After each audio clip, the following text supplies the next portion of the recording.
बिस्मिल्लाहिर्रहमानिर्रहीम। अस्सलाम वालेकुम नाज़रीन, मैं हूँ महरीन सब्तैन, देख रहे हैं आप मेरा यूट्यूब चैनल। नाज़रीन, क्या करें कि आमिर लियाकत से मुताल्लिक ख़बरें जो हैं वो ख़त्म होने का नाम ही नहीं लेती और उनसे जुड़े हुए लोग जो हैं उनसे मुताल्लिक ख़बरें हमें बार बार देना पड़ जाती हैं। आमिर लियाकत साहब यकीनन खफ़ा होते होंगे कि मुझे लेकर ये लोग जो है हर वक्त गिबतें करते रहते हैं। सबसे पहले तो जो लोग ये समझते हैं कि ये गिबतें हैं, मैं उनको एक बात बताना चाहती हूँ कि खुदा के लिए ज़रा सा डिफ्रेंशिएट कर लीजिए।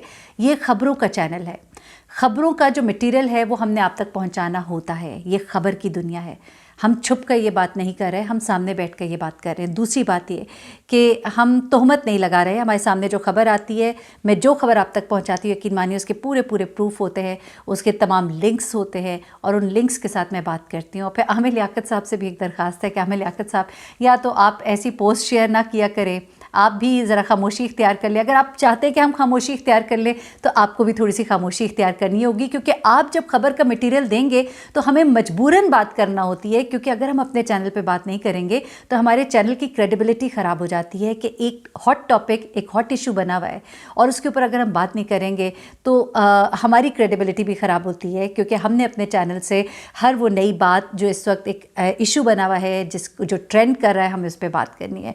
तो उसके बावजूद मेरी कोशिश है कि मैं कोई तोहमत या इल्ज़ाम या कोई गलत बात ना करूं। उसके बावजूद कुछ हो जाए तो मैं माज़रत कर सकती हूं, अगर तो आप उसको पिन पॉइंट करें कि मैंने क्या गलत बात की है।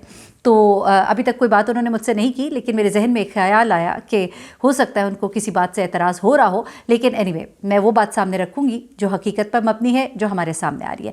अब क्या है जनाब, आमिर लियाकत साहब से जुड़े हुए कुछ लोग हैं, उनकी कुछ खबरें हैं आपके साथ शेयर करनी है। सबसे पहले तो सईदा तूबा अनवर, सईदा तूबा अनवर जिनसे आमिर लियाकत ने दूसरी शादी की बुशा साहिबा को छोड़कर, और सैयदा तूबा अनवर ने अब हालिया एक पोस्ट जो शेयर की थी उसके बाद एक और पोस्ट शेयर की है, जिसके बाद सैयदा तूबा अनवर जो है वो एक बार फिर सुर्खियों में आ गई हैं और उनको इस वक्त कहा जा रहा है जी इन्हें तो सरेआम कौड़े लगाने चाहिए। अब ये सब क्यों कहा जा रहा है ये ज़रा मैं आपको बता देती हूँ। उन्होंने कहा क्या, पोस्ट क्या शेयर किया, वो भी आपको बताती हूँ।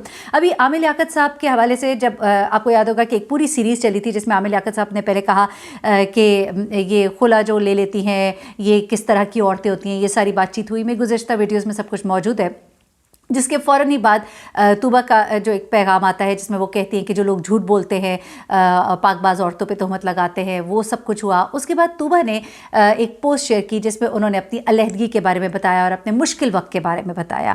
उसके बाद आमिर लियाकत साहब की फ़ौरन एक पोस्ट आ जाती है, आप इसे कहिए 1 बाय 1 ये पोस्ट आती हैं बारी बारी एक के बाद एक, और आमिर लियाकत साहब अनाउंस करते हैं अपनी शादी का। अब जिस अंदाज़ में वो अपनी शादी को अनाउंस करते हैं तो उसके बाद तो एक तूफ़ान समझ जाता है सोशल मीडिया पर, और ख़ासतौर पर जो वीडियोस शेयर की जाती हैं जिनको कि पसंद नहीं किया गया, बड़े एक बड़ा हल्का है जिसने कि इसको पसंद नहीं किया, वो सब कुछ तो हुआ। और अभी मैं आपको बड़ी दिलचस्प बातें आगे बताने जाऊंगी, क्योंकि आमिर लियाकत साहब जो है वो 1 2 3 4 शादी नहीं 17 शादियों की बातें कर रहे हैं। उन्होंने एक और नया बड़ा एक मुनफरिद जो है वो बात की है। बात तो सही की है, लेकिन बात क्या की है और कैसे मौके पर की है, जब लोग धड़ाधड़ उन पर मीम्स बना रहे, लोग धड़ाधड़ उन पर बातें करें, लेकिन आमिर लियाकत साहब भी तो देखें ना, बाज नहीं आते। आमिर लियाकत साहब क्या करते हैं, एक बात खत्म नहीं होती एक और नया शोशा छोड़ देते हैं। अब आप जब 17 शादियों की बात करेंगे, हम पूरे सियाको सबाक से बयान में ज़रूर करूंगी, बाकी लोग करें ना करें, लेकिन आप फिर छेड़ देते हैं आवाम को आमिर साहब, तो उसके बाद फिर इस तरह की बातें होती है। अच्छा, अब क्या हुआ जनाब कि तूबा ने जब पोस्ट की उसके बाद आमिर लियाकत साहब ने अपनी शादी अनाउंस कर दी, जिस अंदाज में अनाउंस की, उसके बाद एक लंबा तूफ़ान, मैंने जो बात की वो हुआ। उसके बाद अब क्या होता है कि तूबा ने एक और पोस्ट शेयर की है, और इस पोस्ट में वो क्या कहती हैं, अपने वालिदैन के साथ एक अपनी तस्वीर जो है उन्होंने शेयर की, जो आप देख सकते हैं, और फिर वो कहती है, एक जज्बाती सा पोस्ट उन्होंने किया और उसमें उन्होंने अपनी ज़िंदगी की मुश्किलात से मुफीद पनाहगाह और तहफ़्फ़ुज़ की ढाल कहा उन्हें। अब लिखा क्या उन्होंने वो ज़रा सुनिएगा। उन्होंने कहा कि ज़िंदगी की कड़कती धूप में एक सायेदार दरख्त की तरह माँ बाप की छाँव हमें महफूज रखती है। मेरी हयात की खुशकिस्मती ये है कि मेरे माँ बाप मेरे साथ है। अल्लाह पाक तमाम वालिदैन को सेहत दे, आमीन, अल्हम्दुलिल्लाह। अब हम नहीं जानते कि तूबा किस मुश्किल वक्त से गुजरी है, या शायद आमिर लियाकत साहब मुश्किल वक्त से गुजरे हैं, ये तो अल्लाह ही बेहतर जानते हैं इन दोनों के दरमियान मामलात। लेकिन जब भी तलाक होती है तो दोनों ही फरीक जो होते हैं वो मुतासर होते हैं, और दोनों फरीक अपनी अपनी जगह समझते हैं कि मैं सही था और वो गलत था। एनीवे, तूबा ने तलाक जो है, तलाक किसी भी औरत के लिए जो भी हो बहुत ही एक मुश्किल एक मरहला होता है, तकलीफ़देह है, ये बहुत तकलीफ़देह है। तो इसके बाद चूँकि वो अपने वालिदैन के साथ है और ज़ाहिर सी बात है ऐसे वक्त में वालिदैन आपकी ढारस बनते हैं, आपको संभालते हैं, तो उनके वालिदैन ने भी उनको यकीनन संभाला होगा और ऐसे में उन्होंने इस बात का ज़िक्र किया कि मेरी हयात की खुशकिस्मती है कि मेरे वालिदैन मेरे साथ है इस कड़े वक्त में, इस कड़कती धूप में, यानी कि इस मुश्किल वक्त में। तो ये जब उन्होंने पोस्ट शेयर की तो उसके बाद लोगों ने उनकी इस पोस्ट को कुछ अच्छे से वेलकम नहीं किया, क्योंकि लोगों को वो वक्त भी याद है कि जिस वक्त बुशरा को तलाक होती है, बुशरा साहिबा को, और जिस अंदाज में हुई उसके बारे में ज़िक्र किया बुशरा ने। उसके बाद बुशरा मुकम्मल खामोश है। आप यकीन कीजिए, मेरी एक दफ़ा बुशरा से बात हुई थी, मैंने उनसे कहा कि मैं आपके साथ प्रोग्राम करना चाहती हूँ। उनका महरीन जो भी प्रोग्राम करना है यकीनन करो, लेकिन मुझसे इस बारे में बात ना करना। मैं हर तरह के मौजू पर गुफ्तगू करूँगी, बल्कि हमारी एक कमिटमेंट थी जो करना था, जो रह गया। लेकिन उन्होंने कहा कि मैं इस मौजू पे बात नहीं करूँगी। मुझे बहुत अच्छा लगा कि एक मामला ख़त्म हो गया है, उसमें बार बार उसके साथ छेड़छाड़ करने की ज़रूरत नहीं है, वरना फिर वही होता है जो आजकल आमिर लियाकत साहब के साथ हो रहा है। एक के बाद एक खबर और एक के बाद एक ताना उनको सुनना पड़ता है, क्योंकि वो जो बात करते हैं उसके ऊपर लोग पे बात करते हैं। और इसी तरह तूबा ने जब ये पोस्ट शेयर की तो लोगों ने उनको याद दिलाया कि आपने किस तरह से किसी का साइबान उनसे लूटा था। बहुत तनकीद किया लोगों ने। आमिर लियाकत से शादी करने से पहले उन पनागाहों के बारे में क्यों नहीं सोचा। यकीनन आमिर लियाकत साहब के बच्चों के बारे में उन्होंने बात की कि उन बच्चों के बारे में क्यों नहीं सोचा जिनकी पनागाह उनके वालिदैन थे, आमिर लियाकत थे, उनकी वाइफ थी। बेशक आमिर लियाकत ने दूसरी के बाद तीसरी भी की और तीसरी के बाद मुतअद्दिद करने का बार बार हवाला देते हैं, लेकिन पहली बार जो एक दरार डली थी वो तूबा की वजह से डली थी। ये लोगों का सोचना है। उनका कहना था कि वो उनकी पोस्ट से इत्तेफाक नहीं करते। लोगों का ये कहना है कि वो इतनी परहेज़गार बन रही हैं जैसे उन्होंने अपनी ज़िंदगी में कोई गुनाह ही नहीं किया। चलिए, गुनाह तो इंसान का अपना ज़ाती फ़ेल है, लेकिन हाँ, लोगों ने कहा कि आमिर लियाकत और बुशरा के वालिदैन भी पनाह थे और उसने उनका घर पनाहगाह बर्बाद कर दी। फिर लोगों ने ये भी कहा कि आमिर लियाकत के ज़िम्मे में ये भी आती हैं, ये भी उतनी ही गुनाहगार है। और बहुत से नफ़रत अंगेज़ तबसरे किए गए लोगों की तरफ से। और कोई कह रहा है जी 65 लाख की गाड़ी ले ली, मज़े ले लिए, मशहूर हो गई। किसी ने कहा कि और बहुत कुछ कहा, मैं अब ज़्यादा डिटेल में नहीं जाती। अब मैं ज़रा आमिर लियाकत साहब की तरफ आ जाती हूँ, क्योंकि आमिर लियाकत साहब, मैंने जैसा कि कहा कि ख़बरों की हर वक्त ज़ीनत रहते हैं, और अब आमिर लियाकत साहब ने एक और नई मज़ेदार बात कर दी। उन्होंने कहा जी दिन में 4 नहीं बल्कि 17 शादियों की इजाज़त है।